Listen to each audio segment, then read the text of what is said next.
Bienvenidos hermanos a Panagia Televisión. El tema que hoy nos ocupa es si la iglesia es visible o la iglesia es invisible. ¿Qué es esto? Habrá personas que no lo sepan. Os lo explico. Los protestantes dicen que la iglesia de Jesucristo, la verdadera iglesia de Jesucristo, no está representada por ninguna institución humana. Por ende, ninguna iglesia sería la de Jesucristo, sino que sería, ¿verdad?, toda la congregación de creyentes. Da lo mismo, sean mormones, testigos de Jehová, pentecostales, todos son la iglesia de Jesucristo.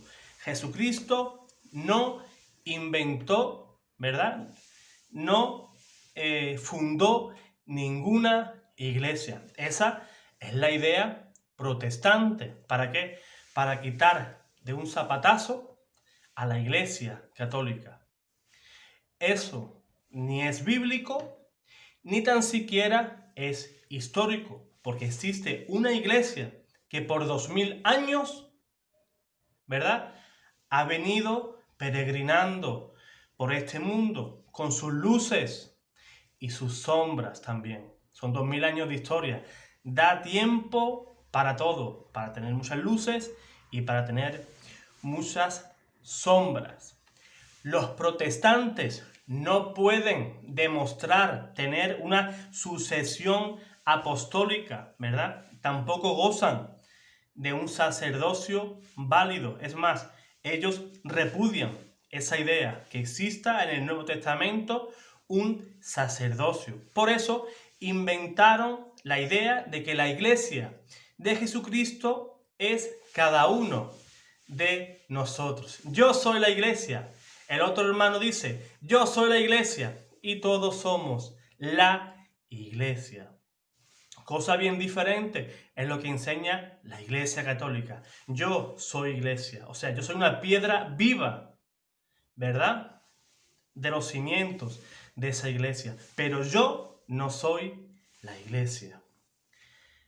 Por eso ellos niegan, ¿verdad? Ellos dicen que no necesitan tener un sacerdocio, ya que nuestra relación, ¿verdad?, es una cosa directa. Sin embargo, la Sagrada Escritura, ¿verdad?, nos dice que la iglesia de Cristo, la iglesia que Cristo fundó, es una iglesia visible. La podemos ver, la podemos tocar, ¿verdad? Y es como debe ser y es como quiso el maestro. Como es la costumbre de los protestantes, tienden a ignorar los versículos de la Escritura, ¿verdad?, que van en contra, que van de plano contra su enseñanza. Podemos ver un hecho. La iglesia fundada por Cristo es el cuerpo de Cristo, del cual Cristo es la cabeza. Efesios capítulo 1, versículos 22 y 23. ¿Acaso no es Él, divinidad, que vino a este mundo? Él siendo divino, se rebajó, ¿verdad?, y tomó un cuerpo, tomó carne, se hizo carne, ¿verdad? Estamos en Navidad, celebramos ese misterio, el misterio de la encarnación. Y Cristo, esa realidad invisible, ese Dios eterno, se hizo visible a nuestros ojos, ¿verdad? Eso es algo, ¿verdad?, que es obvio.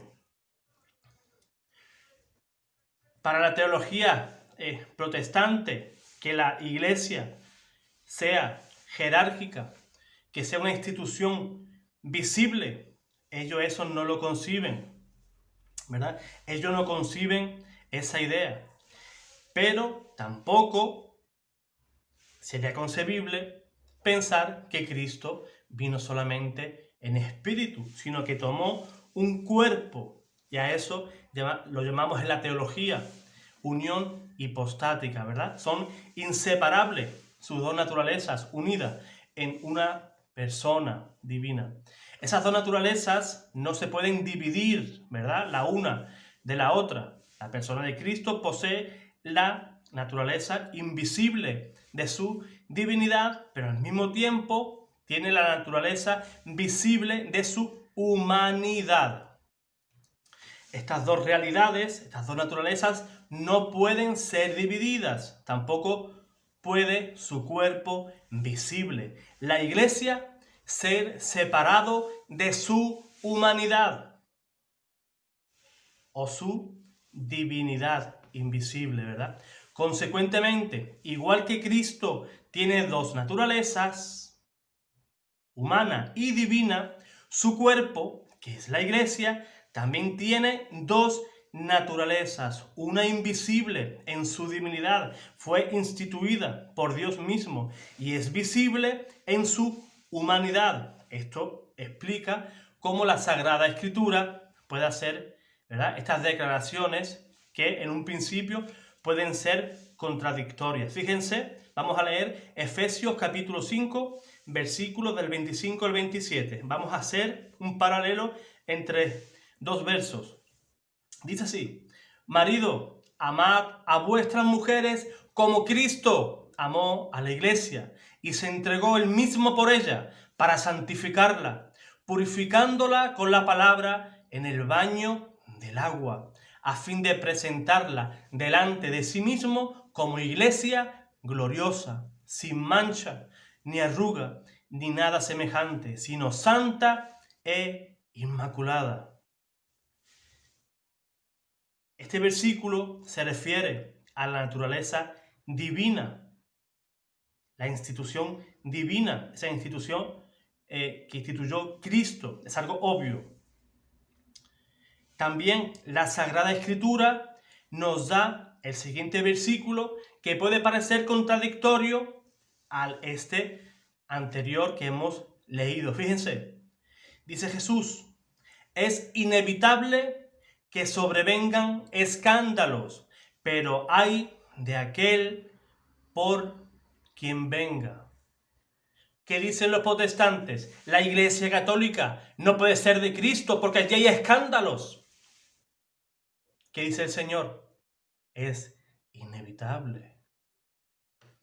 La naturaleza humana de la Iglesia es pecadora. Es inevitable que yo, siendo parte, siendo esa piedra viva de la Iglesia, yo no peque. Por supuesto que peco.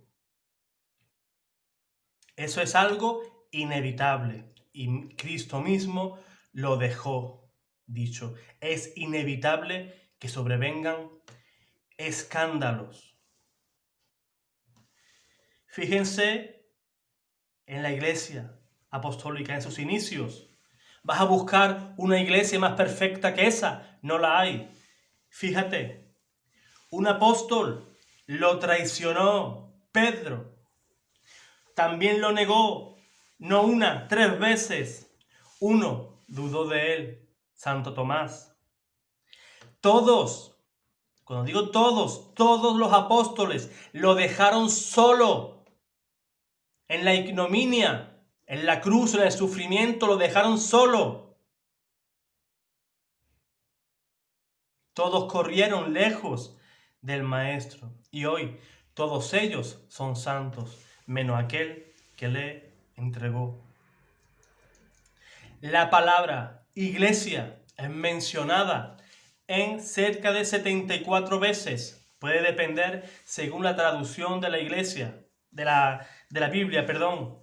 En el Nuevo Testamento, 74 veces. En el Antiguo Testamento, la palabra usada para iglesia, que era asamblea o congregación, para la palabra asamblea aparece 110 veces y congregación 330. Ahora, para esas personas de solo Biblia, fieles a la palabra, como dicen ser los protestantes, la palabra invisible no aparece. Debería de encontrarse, ¿verdad? Cada vez que aparece la palabra iglesia, congregación, asamblea, debería de aparecer invisible. Asamblea invisible. Y la palabra invisible aparece solo en 7 versículos de la Biblia. Romanos 1:20, Colosenses capítulo 1, versículos 15 y 16, Primera de Timoteo, capítulo 1, versículo 17, entre otros. Y en ninguno de ellos tiene nada que ver con iglesia, ni con asamblea, ni nada por el estilo. Para el creyente de la sola Escritura, la iglesia invisible tiene que ser encontrada en alguna parte de la Escritura, ¿verdad? Pues búsquenlo, por donde lo busquen, no aparece. Ninguna iglesia invisible es mencionada en ninguna parte de la Escritura. Entonces, usted, que es creyente de solo Biblia, ¿cómo puede decir con certeza que no hay una institución instituida por Dios mismo? Dicho esto, la iglesia invisible, podemos decir, sin miedo a equivocarnos, que es un invento protestante. Es un vano intento de denunciar que no existe sacerdocio en la nueva alianza establecido por Cristo. Pero eso podemos ver que no es así. Si leemos Hebreos capítulo 7, versículo 12, dice que el sacerdocio cambió, ¿verdad? No que fue abolido. Ya con eso, esa teoría de que no existe un sacerdocio, si tú eres un cristiano honesto, te pondrás a trabajar esto que Dios te dio, un cerebro, para que lo uses. No para que llegues a conclusiones equivocadas de otros. Usa tu inteligencia, investiga, hermano. Y han ignorado, ¿verdad?, un hecho tan rotundo e inevitable de que el mismo Dios autenticó un sacerdocio altamente visible, tanto en el Antiguo Testamento como en el Nuevo. Igualmente, estos hermanos omiten una de las herramientas más importantes de la teología. Estamos hablando de la exégesis bíblica, la tipología. Al usar la tipología, podemos de una manera fácil y rápida ver que el tipo de sacerdocio levítico en el Antiguo Testamento apuntaba directamente hacia la realidad del sacerdocio de nuestro Señor Jesucristo en el Nuevo Testamento. El sacerdocio levítico no tenía el poder para perdonar pecados. Llegó a su final. Sin embargo, Cristo confirió ese poder a sus apóstoles, ¿verdad? El poder de perdonar pecados. Y los primeros apóstoles fueron sus primeros sacerdotes. Fíjense lo que dice en San Juan capítulo 20, versículos del 21 al 23. Jesús les dijo: la paz con vosotros, como mi Padre me envió, así yo os envío. Y dicho esto, sopló sobre ellos y les dijo: reciban el Espíritu Santo. A quienes perdonéis los pecados, les quedan perdonados. A quienes se los retengan, le quedarán retenidos. Ya en Juan capítulo 20, versículo 19, el contexto habla claramente, una muestra que solo los apóstoles estaban presentes cuando Jesús pronunció estas palabras, dándole el poder para poder absolver pecados en su nombre, porque solo los pecados solo los perdona Dios. Pero sus representantes, sus embajadores, tienen esa potestad dada por Jesucristo mismo. Aquí mismo, ahí precisamente, se inició la sucesión de obispos que continúa hasta nuestros tiempos, cuando Jesucristo les pasó la batuta a sus apóstoles.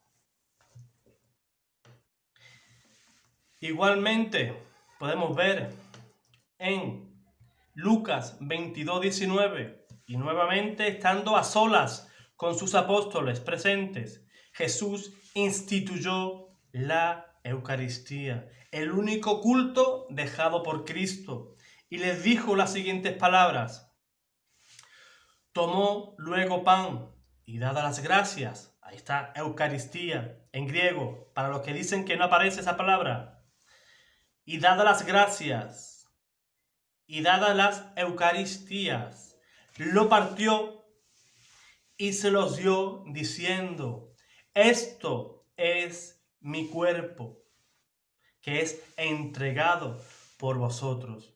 Haced esto en recuerdo mío. Jesús les ordenó a sus apóstoles y a nadie más partir el pan y hacerlo en memoria de él. Solamente, repito, solamente sus apóstoles y sus sucesores recibieron por imposición de manos ese poder de partir el pan y hacerlo en memoria suya. Recordemos en Génesis capítulo 14, versículo 18, vemos a Melquisedec, un tipo, recuerda esa palabra, tipología del sumo sacerdocio de Jesucristo. Vemos el surgimiento, hablamos ya del Antiguo Testamento, vemos el surgimiento del sacerdocio levítico en Éxodo capítulo 31, como a Aarón como sumo sacerdote. Ese tipo de sacerdocio levítico es entretejido a través del Antiguo Testamento y se introduce en el Nuevo Testamento. Y así vemos la formación de la iglesia fundada por Jesucristo mismo, Mateo 16, versículos 18 y 19, y elegida por los apóstoles y sus sucesores, ¿verdad? Si leemos Hechos capítulo 1, versículo 8, dice la Escritura así: recibiréis, sí, potestad, cuando venga sobre vosotros el Espíritu Santo, y seréis mis testigos en Jerusalén, en toda Judea y Samaria, y hasta los extremos de la tierra, ¿verdad? Una universalidad, ¿verdad? Cristo quería una iglesia universal, no una iglesia aislada. Ahora vamos a hacer la siguiente pregunta: ¿eran los apóstoles testigos invisibles? Si alguien quería ver a un apóstol como representante de esa iglesia instituida por Cristo, ¿era reconocible por los creyentes? Ahí dejo la pregunta. Esa iglesia, esa nueva iglesia, se expandió rápidamente, en parte y gracias a los romanos. ¿Por qué? Porque los romanos ya habían hecho caminos, ¿verdad? Estaba todo mucho más fácil para los apóstoles. Y leamos Hechos capítulo 2, versículo 41, para ver cuán invisible es la iglesia. Aquellos pues que aceptaron sus palabras fueron bautizados y se agregaron en aquel día cerca de 3,000 almas.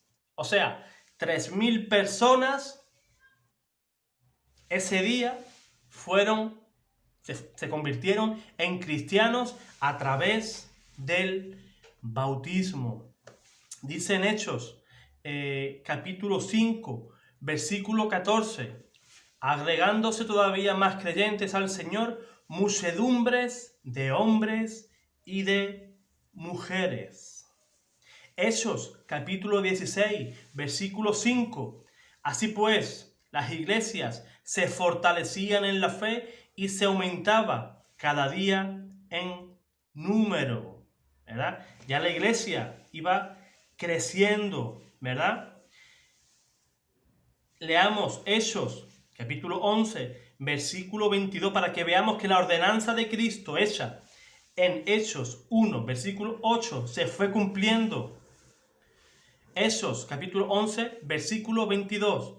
La noticia de estas cosas llegó a oídos de la iglesia que estaba en Jerusalén, por lo cual enviaron a Bernabé hasta Antioquía. En Hechos 13, versículo 1, comienza la expansión de la iglesia a nivel mundial, a nivel universal, para cumplir la palabra del Señor. Hay infinidad de versículos. Podría daros versículos y podría tardar aquí horas en darlos, pero me voy a resumir para no hacer este vídeo demasiado largo. Por eso, como alguien, ¿verdad? Podemos ver a San Pablo, ¿verdad? Como un perseguidor de la iglesia, ¿verdad? Dice en Hechos capítulo 8, versículo 1 al 3, que Saulo, antes de ser San Pablo, consentía la muerte de Esteban, que era diácono, ¿verdad? Pertenecía ya a la jerarquía de la iglesia. Y Saulo consentía su muerte. Por eso, si no hay una iglesia visible, no hay una institución humana dejada por Cristo, entonces, ¿a quién perseguía Pablo? ¿Cómo puede perseguir a una iglesia invisible? Los apóstoles, antes de pasar a la otra vida, antes de morir, iniciaron ese sistema ordenado y dejado por Cristo, el de delegar su autoridad y potestad a sus sucesores, asegurando el crecimiento y la perpetuidad de la Iglesia católica. No es que la Iglesia terminó con la muerte del último apóstol. Eso es una idea inventada, ¿verdad?, por los enemigos de la Iglesia. Esto que estamos hablando de asegurarse, ¿verdad?, los sucesores auténticos de los apóstoles, a eso lo llamamos en la Iglesia sucesión apostólica. Este sistema de sucesión apostólica está rotundamente claro en las Sagradas Escrituras, aunque los hermanos protestantes lo nieguen. Fíjense en 2 de Timoteo, capítulo 2, versículos 1 y 2, lo que dice. Dice así: Tú pues, hijo mío, vigorízate en la gracia que se halla en Cristo Jesús, y lo que me oíste en presencia de muchos testigos, eso mismo transmítelo a hombres fieles, los cuales serán aptos para enseñarlos a otros. Esa enseñanza apostólica, en principio, recordemos, la iglesia estuvo 4 siglos sin libros sagrados, sin Biblia. ¿Qué harían los protestantes en los 4 primeros siglos? No podrían predicar, no existe Biblia, ¿verdad? Pero la Iglesia Católica no necesitaba de Biblia, porque ella es la maestra, es el fundamento y el pilar de la verdad. 1 de Timoteo, capítulo 3, versículo 15. Cristo ordenó a sus apóstoles transmitir y enseñar a todas las naciones. En Mateo 28, versículos 19 y 20, los sucesores apostólicos, los obispos, son los maestros actuales de la cual Cristo dejó en su iglesia. Cada obispo católico, fíjate, hermano católico, y fíjate, hermano protestante, lo que te voy a decir. Cada obispo católico puede mostrar su línea de descendencia espiritual. Esto es, quién lo consagró, quién le impuso las manos. Y así ascendentemente hasta llegar a los apóstoles.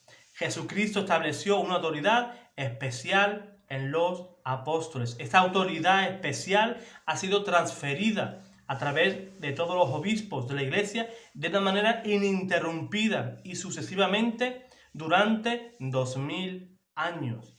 Y los obispos de hoy, del año que va a finalizar 2020, que comenzaremos dentro de poco, el 2021, esos son los obispos actuales de la Iglesia y son los que enseñan verdaderamente con la voz y la autoridad que dejó nuestro Señor Jesucristo. Una autoridad que nos viene dada hace 2000 años.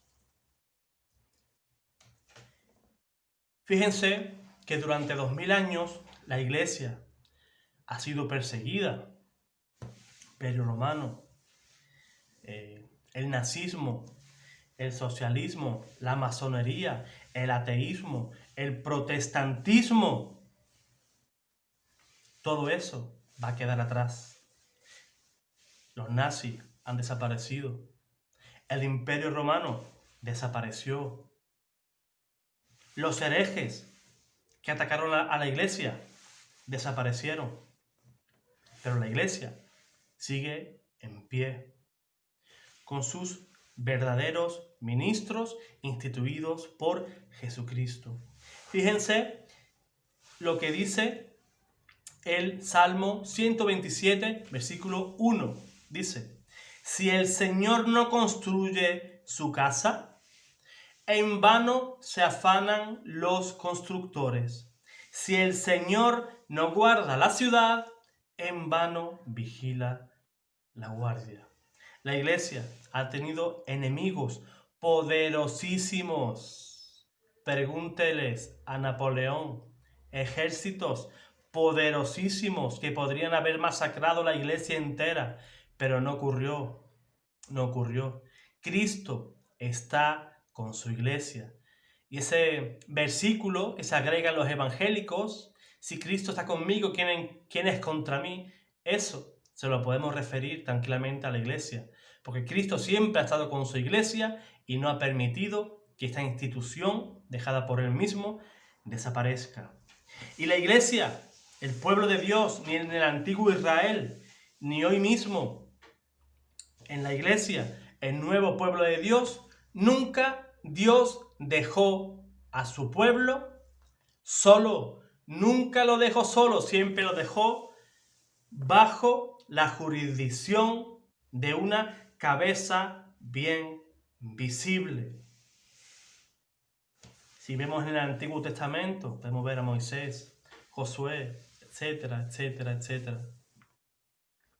¿Verdad? El pueblo de Dios nunca caminó solo. Pero esa es la idea protestante, que desde que Cristo murió, los cristianos andamos solos. Eso no es así. Los cristianos caminamos, peregrinamos en este mundo bajo la jurisdicción del Santo Padre, el sucesor de Pedro. En el tiempo que nos ocupa,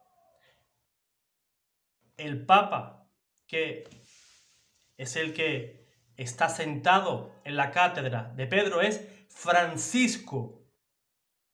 Aunque ese espumarajo, ¿verdad? Esos antipapas. Pero bueno, eso es otro tema. Fíjense cómo el Señor en su palabra nos va a confirmar que Él nunca deja solo a su pueblo.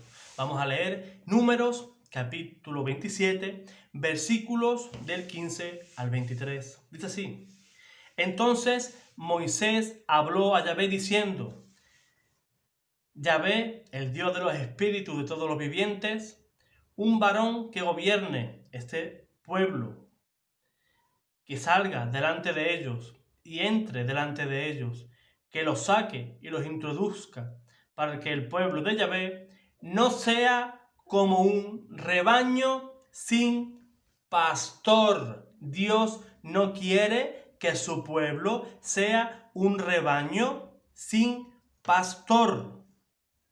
Es más, dice en Deuteronomio, capítulo 34, versículo 9, Josué, hijo de Nun, estaba lleno del espíritu de sabiduría, porque Moisés había impuesto las manos sobre él. Y lo obedecieron los hijos de Israel, e hicieron como Yahvé había mandado a Moisés. De la misma manera que nosotros obedeceríamos a San Pedro en el siglo I, los cristianos de hoy, en el siglo XXI, obedecemos a Francisco, su legítimo sucesor. Hemos visto en este vídeo cómo la Iglesia es una institución bien visible, ¿verdad? La Iglesia no es una idea abstracta, ¿verdad?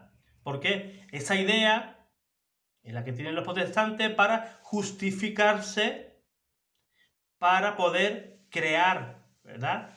Para esa proliferación de iglesias y de sectas, ¿verdad? Que desde la Reforma hasta nuestros días se han multiplicado por miles. Cosa que nunca enseñó nuestro Señor Jesús. Por ejemplo, ¿cómo puede un protestante explicar estos versículos si cree que la iglesia fundada por el Señor, si fuera invisible? Por ejemplo, Mateo 18, versículos 17 y 18, dice así: si a ellos no escucha, dilo a la iglesia, y si no escucha tampoco a la iglesia, sea para ti como un pagano y como un publicano. En verdad os digo, todo lo que ataréis sobre la tierra será atado en el cielo, y todo lo que desataréis sobre la tierra será desatado en el cielo. ¿Cómo alguien podría ser atraído a una iglesia invisible?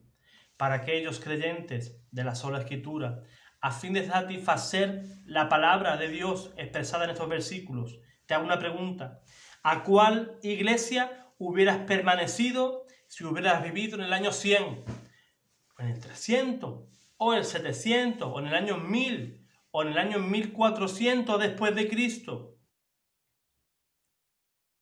Tendrías que ser católico. No existía ninguna iglesia protestante. Y dejo, para ir terminando, si la iglesia es invisible, ¿verdad? ¿Qué iglesia fue perseguida durante los primeros siglos, ¿verdad? Esa idea es solamente idea de aquellas personas que son anárquicos. Han hecho de la religión, ¿verdad?, del cristianismo, han hecho su propia anarquía. Se han hecho una religión, se han hecho una iglesia según su parecer. A mí no me interesa la confesión de pecados. No me interesa creer en que Cristo está en la Eucaristía. No quiero ni escuchar del Papa. Yo, lo que a mí me convenga, eso es lo que yo voy a enseñar en mi iglesia. Lo que yo entienda. Lo que no me cree dificultad. ¿Verdad? Yo, como soy una persona que me gusta dificultarme, ¿verdad? Me gusta hacerme las cosas a veces un poco difíciles. En mi tiempo como protestante, yo miré atrás, miré a los primeros siglos y vi que la doctrina católica era la misma que se enseñaba en el siglo I, en el siglo II y en el siglo III, y así sucesivamente. Y no ha cambiado en 21 siglos. Y si el Señor tarda otros 20 siglos en venir, la doctrina será la misma. ¿Por qué? Porque la verdad no cambia. La verdad es como Cristo, ni cambia, ni se muda. Cristo no se mudó a ninguna iglesia. Y si se muda, dime a cuál de las 70.000 se va a ir. Cristo solo tiene una esposa. Y 70.000 amantes hablan mal de la esposa. Ese es el papel de las amantes, ¿verdad? La amante habla mal de la esposa. Cuando un protestante ve a un católico, ¿qué hace? Habla mal de la esposa de Cristo. ¿Para qué? Para que te vengas con la amante.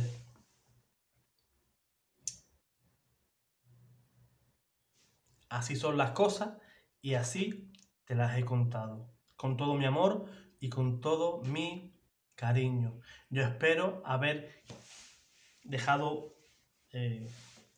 claro este tema y cualquier duda que tengáis me la podéis dejar en los comentarios. Como siempre, primeramente desearos feliz Navidad y feliz Año Nuevo.